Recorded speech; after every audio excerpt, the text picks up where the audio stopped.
चिटी के मुंह से एक तितली निकालकर उड़ान भर गई और वो तितली फ्यूनरल में पहुंच गई। फिर धीरे धीरे और तितलियां आने लग गई।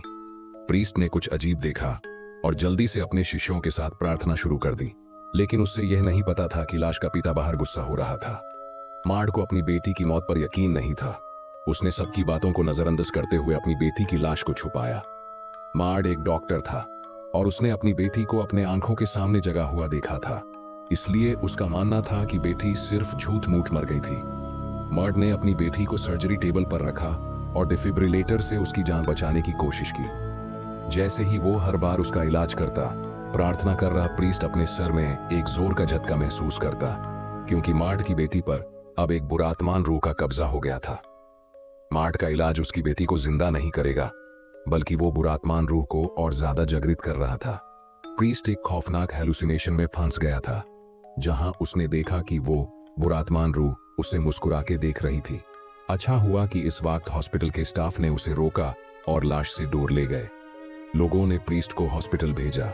रास्ते में चर्च का एक ऑफिसर उन्हें देखा और तुरंत पूछा कि क्या हो रहा है। पहले से ही उनकी बेटी को एक्सॉर्सिज्म का सामना कराया गया था और अब सबको समझ आ गया कि क्या हो रहा है।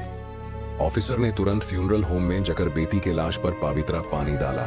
जैसे ही मार्ड ने देखा, उसने देखा कि बेटी की लाश में कुछ बदलाव आ रहा है। उसके छाती से काली नादियां ऊपर की तरफ चल रही थी और ये वही जगह थी जहां दिल था, जो सबका असली कारण था।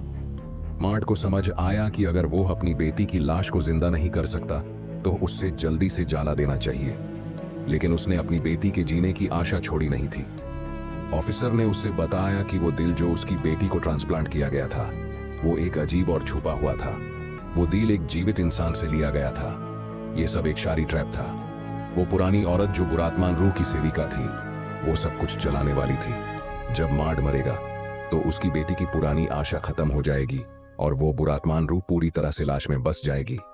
लेकिन इसी वक्त एक सीनियर मॉन्क ने आकर उस पुरानी औरत को रोका और उससे वो बुरात्मान रूह का नाम निकालने को कहा। उस रूह का नाम इग्मारियत था। यह नाम ऑफिसर को कुछ याद आया, क्योंकि कई साल पहले ऑफिसर को खुद भी इग्मारी ने अपने कब्जे में ले लिया था।